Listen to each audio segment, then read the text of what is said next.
Start from Afghanistan, where heavy fighting is underway between the Afghan security forces and the Taliban in the northern province of Kunduz, Sar-e-Pol and Jowzjan. The Taliban claim to have captured the capital of Sar-e-Pol. Details in this report. Afghans question the government's security strategy as the Taliban continue to make advances. The group says they have seized weapons and ammunition belonging to the military in the city of Sar-e-Pol after capturing it. The Taliban claim to have conquered the National Security Prosecutor's office in Kunduz, where 11 people have died so far. Earlier, the group killed an Air Force pilot and injured 5 others in twin bomb blasts. Hamidullah Azimi was the 8th Afghan pilot to be killed in recent weeks. Meanwhile, the Taliban accused the United States B-52 bombers of killing 3 doctors in a raid at a hospital in the Lashkar district. In a statement, the group condemned what it called barbaric bombings on civilians. It said the US is violating human rights and international norms. Okay, now we are joined by Arshad Yusufzai, a political analyst from Peshawar. Yusufzai, thank you very much for your time. Now, tell us, the Taliban are now making inroads into city centres, which were seen as the fortresses of the Afghan national forces.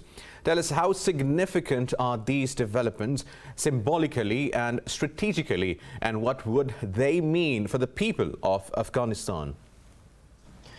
Well, as we have seen earlier this morning, the Taliban have claimed that 2 provinces, not cities but provinces, Kunduz and Sar-e-Pol, have fallen to them, and they are on the way to Kunduz airport now. Their fighters are going there and they will be able to capture it soon, because we have been hearing about reports that government soldiers are just putting up weapons. They're just laying down their weapons and surrendering.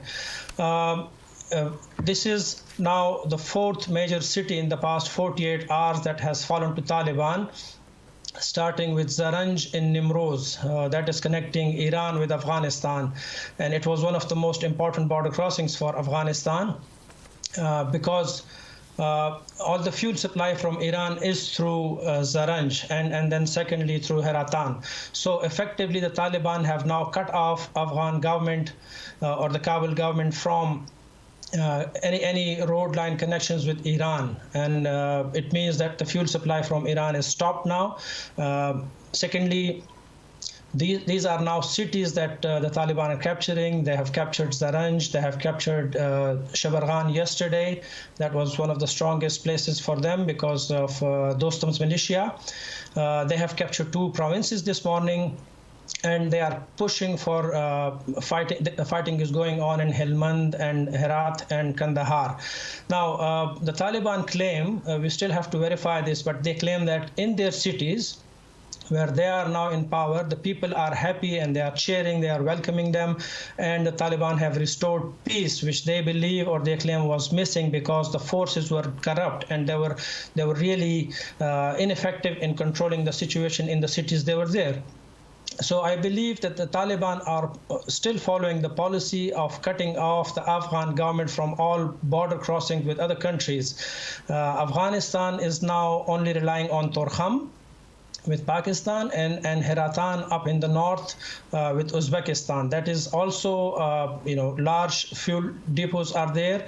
And I've been hearing reports from the Taliban sources that the Taliban want to negotiate peace there, because they do not want any harm to the fuel supplies or the fuel depots there. And in case of fighting, it is quite possible that either the Taliban or the soldiers that are fighting there could put these fuel resources to fire.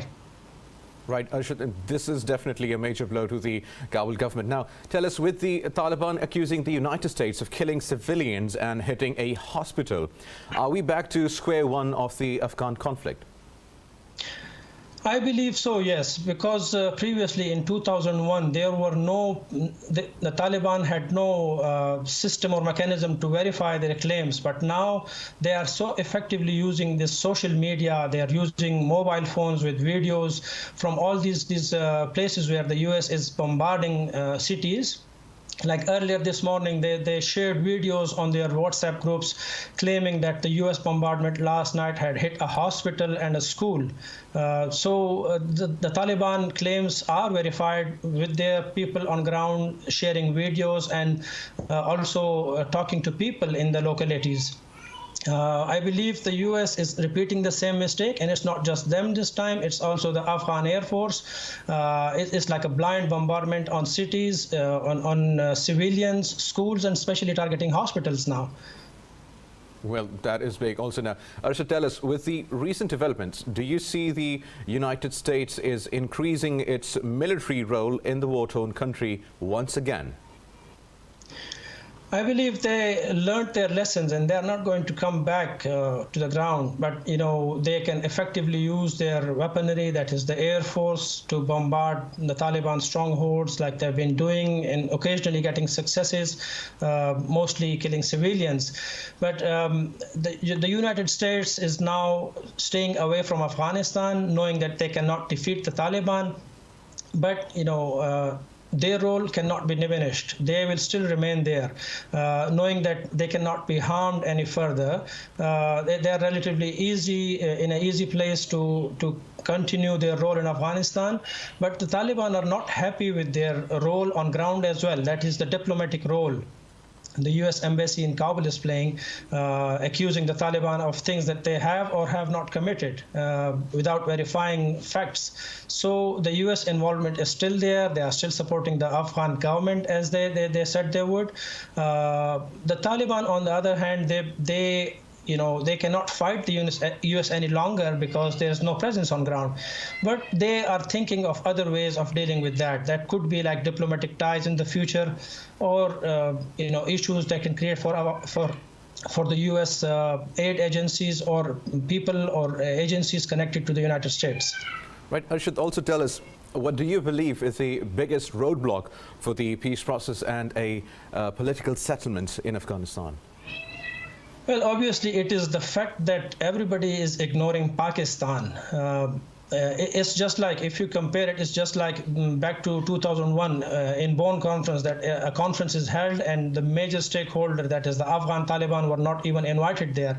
And the Taliban have been telling everybody that this was their mistake. Many people in the West have accepted this mistake. Now the powers that they are ignoring Pakistan in the peace process, although they accuse Pakistan of having control over the Taliban, which we believe has diminished over the past years. But it is still important that Pakistan can play a major role in this peace process. And ignoring Pakistan's role is just foolish act, because how can you bring peace in Afghanistan when you claim or you accuse Pakistan of pushing people towards the war, of providing manpower to the Taliban, and then at the same time you do not invite them? You cannot punish Pakistan for trying to play a positive role in peace in Afghanistan.